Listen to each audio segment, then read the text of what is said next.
Greetings ladies and gentlemen. In this video, we'll talk about how to clear CPSS and PABT tests.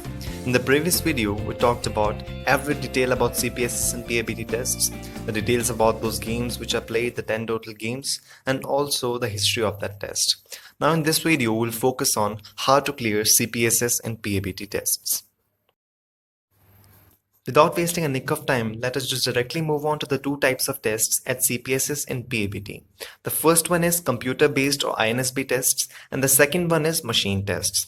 Well, computer-based tests or INSB tests, as it is called instrument battery tests, are conducted prior to machine tests, and only those candidates who clear the INSB test are allowed for machine tests.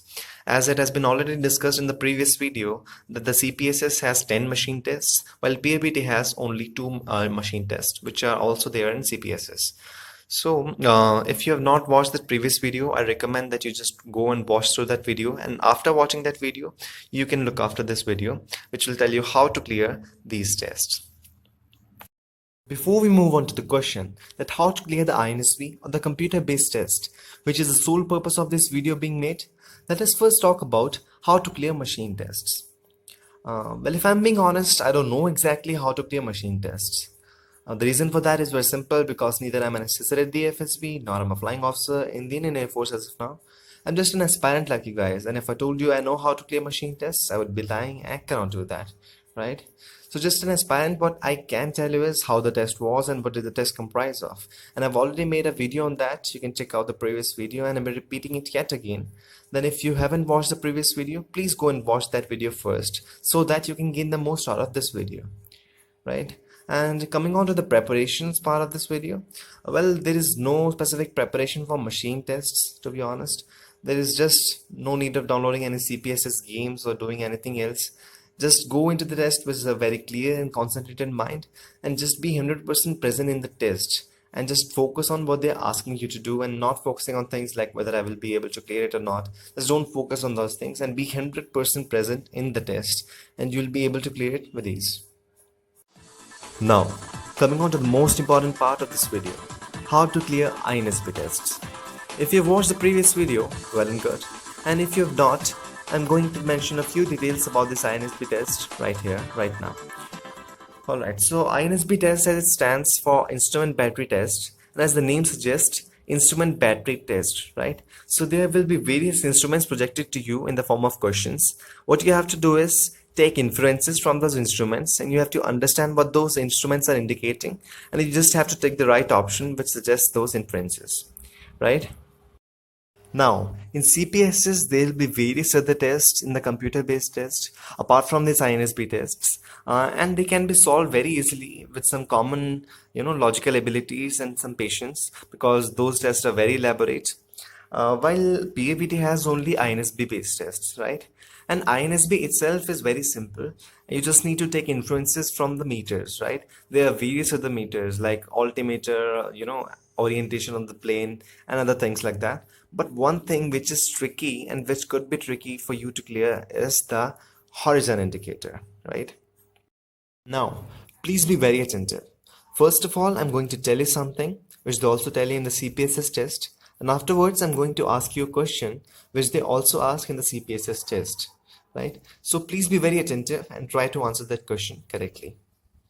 Alright, so first of all, coming on to horizon. I hope you know what a horizon is. It is the place where the ground and the sky appear to meet, right?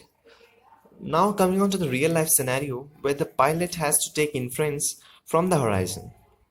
How is that? Suppose this is the plane, right? This is the plane.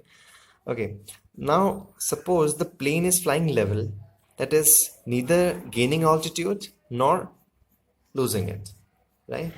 It is just flying level and not even going to the left nor to the right, right? Alright, then how the horizon meter will look like is like this. Now what the horizon meter consists of is this line. Alright, this is the line, and this part is the darkened part, and this part is the light part. The darkened part indicates that this is the ground, and the light part indicates this is the sky. Alright, now when the plane is flying level, the horizon meter will look like this. Alright. Now I'm going to ask you a very simple question. Okay, right. So suppose we have a plane like this, as we already have it. And suppose it's gaining altitude, like suppose it's gaining altitude like this, right? It is gaining altitude like this. It was here and gaining altitude like this. Not like this and not like this. It's gaining altitude straight upwards, right? Now just imagine yourself to be in the pilot stage and just tell me which part will you see more? Will you see the sky more or will you see the ground more when you're sitting in the pilot seat? I'll give you 5 seconds. Right, it's very simple. You'll see sky more, right? So all you have to do is, this is our horizon indicator. Now when it was level, the plane was flying level, the horizon indicator was like this. This was the dark part, right? This was the dark part and this was the light part. The dark part indicated ground and the light part indicated the sky, and it was flying level. The ground and the sky were equal, right? Now when we are gaining altitude, the horizon meter will look like this.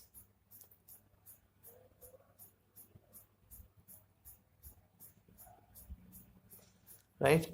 That is more part of the sky and less part of the ground, right? And the reason for that is very simple, because you will be able to see more of the sky and less of the ground, as you already told me, right? So that was the horizon meters, one type of question. Moving on to the next type of question. Now, I'm going to ask you a question about the horizontal movement of the plane. We have a plane right here with us, all right? Okay, so we talked about the vertical movement when it was gaining altitude at level, right? Now we're going to talk about the horizontal movement like these, all right? So my question is, suppose we have a plane like this and it is going to the left, right? And it is going to the left in such a manner that it is neither gaining altitude nor losing it. It is just going to the left in a level, right? So how will the horizon meter look like if you're seated here in the pilot seat, right? I'm going to give you two options. You have to select the right one. Okay, will the horizon meter look like this, or will the horizon meter look like this? Also, the dark and the light part in this meter are equal, because neither it is gaining altitude nor losing it. So you would be seeing the sky and the ground equal, right? It is just going to the left, and you have to guess that how the horizon meter will look like, assuming that you're in the pilot seat, right? So I'm going to give you 5 seconds to think upon your answer.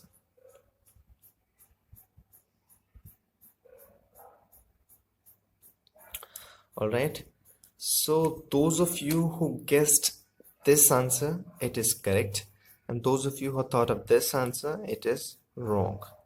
Don't worry if you got this wrong, because it's a little confusing to the newbies.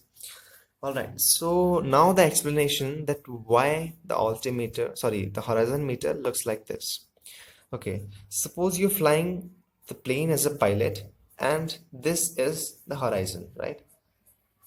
Now, when you're moving to the left, the plane is moving to the left like this. Assume yourself to be sitting here, and the horizon meter always indicates the true horizon, right? So naturally to the pilot, if you imagine, the horizon meter will assume to be turned right, like this, okay? Take a few moments to understand that. This is the pilot and sitting right here, and this is the horizon. When you're moving to the left, the horizon meter will have looked to you like turned like this, all right? Imagine you're sitting here, this is the horizon, this is the horizon. You're going to the left, obviously the horizon will look turn to the right, like this. Okay, you may pause the video and watch it again if you have not understood it, but think upon it. All right, so this was another type of question. Moving on to the next type of questions. Now, if you have understood the previous two concepts, then this concept will be just like a piece of cake for you, because it is nothing but a combination of these two concepts, right? So we already have our SO30 here. All right, now what we have is the combination of those two concepts, as I already told you. Now the question is, suppose the plane is going to the right and it's losing altitude. All right, it's going to the right and it's losing altitude. Then how will the horizon meter look like? I'm going to give you two options again. You have to guess the right one. It's going to the right and it's losing altitude. So how will the horizon meter look like? Will it look like this, or will it look like this?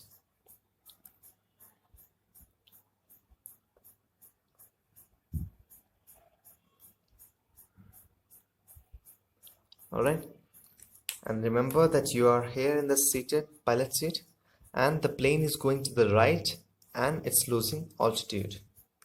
And remember, this is the dark area which represents ground, and this is the light area which represents the sky. I'm going to give you 5 seconds to guess the right answer.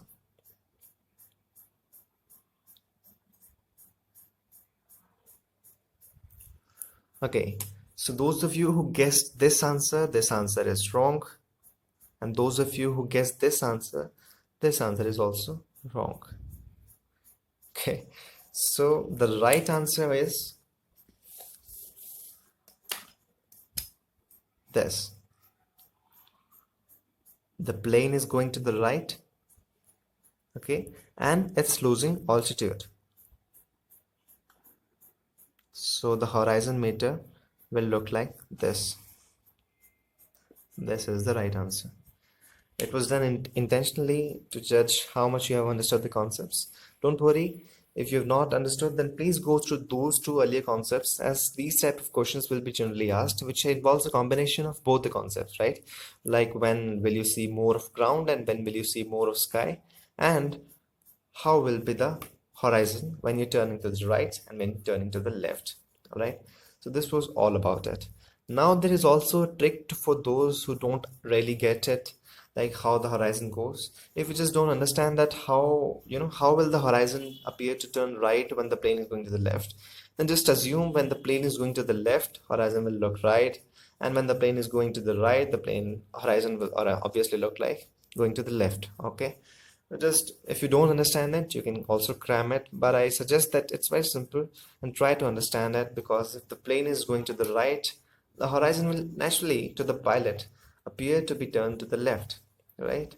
And like in this case, when the plane was going to the right and losing altitude, you will see obviously more of the ground and less of the sky, and the horizon will appear to be turned to be left. Okay, so this was all about the horizon meter. So we have a plane right here with us. Okay, now before we part, there are a few things which I'd like to tell you. When I say the plane is turning to the left, then the plane is turning left like this, okay, and not like this, okay, and to the right obviously like this and not like this, because if the plane is turning left like this, then the horizon will naturally be constant, right, and not appear to move to the pilot. And also, when I say that we are gaining altitude, then we are gaining altitude like this. Okay, the nose is moving up. It's not like we're gaining altitude straight, parallelly. No, the nose is upwards. That's why you see more of the sky and less of the ground, obviously, right? And when we are losing altitude, the nose is down, right? And it goes down like this and not parallelly like this. Okay, so there will be various questions which will be asked to you, like the plane is going to the left and going downward, right, downward, upwards, like this, gaining altitude, whatever. So with those two concepts which I told you about, you can answer all of the questions very easily. And also there will be a combination of other instruments too, like what is the altitude of the plane. They'll show you altimeter, right? Various other things you can answer very easily if you just just focus on this part of it. It's very crucial to understand, and it will get you right answers. Okay, so that was all about it. So that was all about this video. I hope it helps you in clearing your CPSS test and fulfilling your dreams. Also, if you still have any queries, you may ask those in the comment section below. And please don't like this video or subscribe to the channel until you find it worthy, right? So that is me signing off, and my super is coming right here. Mayday, mayday, mayday, mayday.